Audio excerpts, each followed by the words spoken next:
Sa mapagpalang araw sa inyong lahat, Luzon, Visayas, Mindanao, saan man kayo sulok ng mundo ay mag-ingat kayo palagi mga kabayan. Dito naman tayo sa Manila Bay Reclamation Project upang mag-update mga kabayan. Dito naman tayo sa kabilang dulo. Makikita nyo yan ang pinakadulo. Tapat ng dulo rin ng SM Olubicia yan mga kabayan. Parang ano to mga kabayan, hindi ko alam kung nasimento yan o ano. Ano.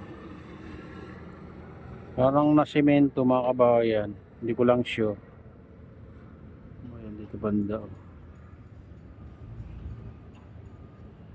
Ano. Hindi natin alam kung nasemento ba yan, pumuputi na yan. Medyo malayo-layo kasi dito rin sa ano, siwal ng SM Olubicia mga kabayan.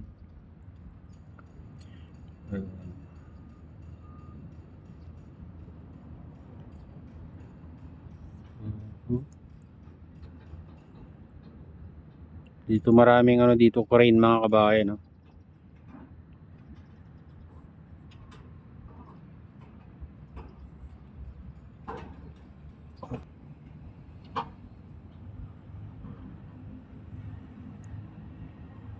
Dito pala oh, hinukay nila diyan mga kabayan, no? Tinanggal nila yung mga nakaano diyan. Parang ipinapantay nila kung gaano kalawak. Dito sa banda rito ay ganoon din doon sa bungad mga kabayan. Ayan. Ang taas na rin pala doon, no? Sa ano, yan, lampas sa mga crane. Inaasa nila doon mataas yung buo. Tambak na buhangin doon mga kabayan.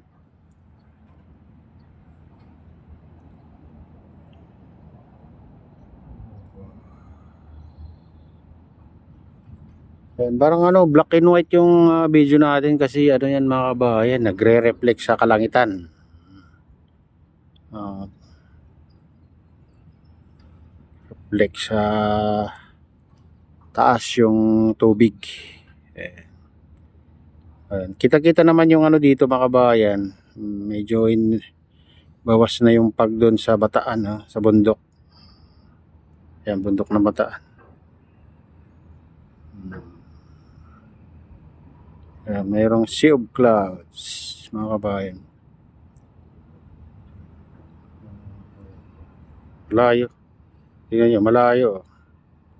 Gaano kalayo yung Bataan. Bundok ng Bataan.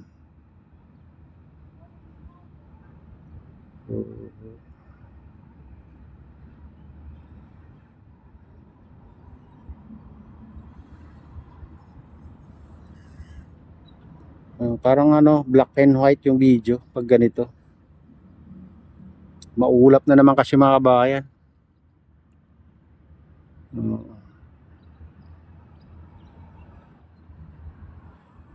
Kahit dito banda, silipin na dito. Yan.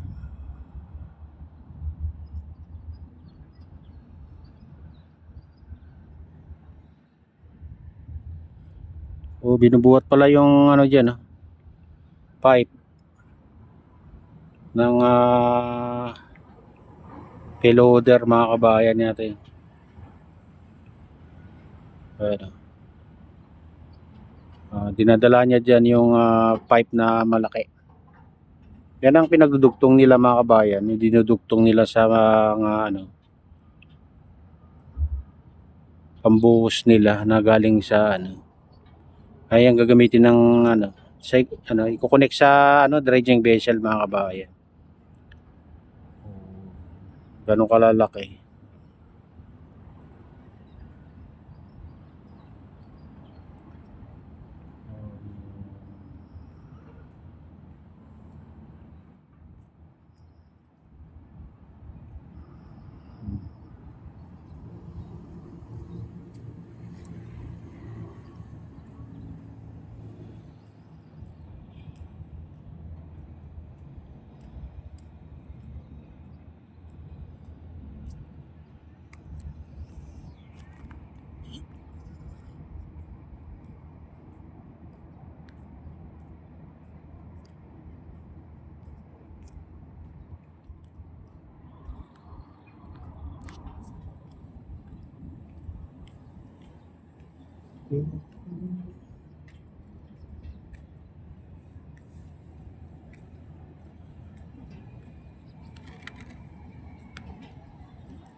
Kaya dyan tayo kahapon, no? Kabilang dulo. Update din natin dito. Patuloy na pinapataasan dito banda mga kabayan. Sa tapat natin.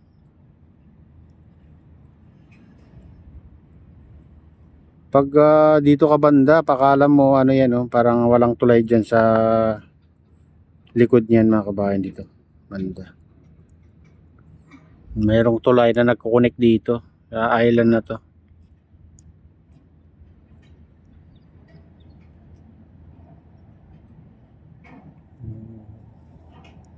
Kalain nyo mga kabayan na ganito mga yayari dito sa tapat ng SM Olubesia. Parang maliit na island lang gagawin nila dito pero ngayon nakita nyo napakalawak na mga kabayan. Hindi ko lang alam kung ilan na hektarya dito. Itong nasa tapat ng SM Olubesia.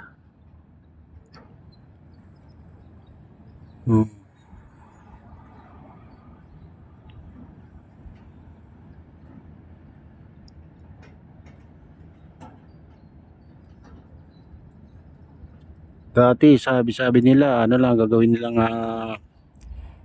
maliliit na island. Pero tingnan nyo naman napakalawak na rin.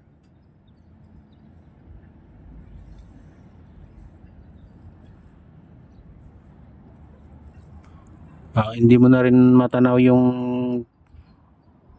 dagat dun sa kabila. Ayan. Bundok na lang. Bundok ng ano na lang makita mo mga kabayan. Bundok ng Bataan na lang makita mo.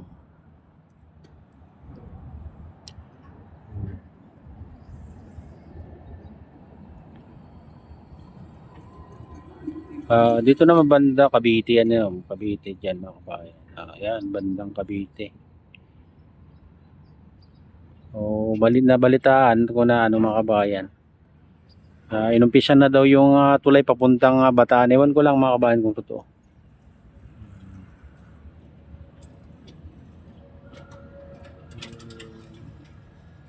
Ayan, ito na yung latest update dito sa Manila Bay Reclamation Project. At shoutout nga pala sa lahat ng OFW, mga immigrants sa ibang bansa. Shoutout sa inyong lahat. Shoutout din sa lahat ng vlogger. Shoutout din sa lahat ng sumusuporta sa aking YouTube channel. Sana hindi kayo magsawang sumuporta. Shoutout din sa lahat ng viewers, mga nagla-like, silent subscribers, silent viewers. May galaw. Shoutout sa inyong lahat mga idol.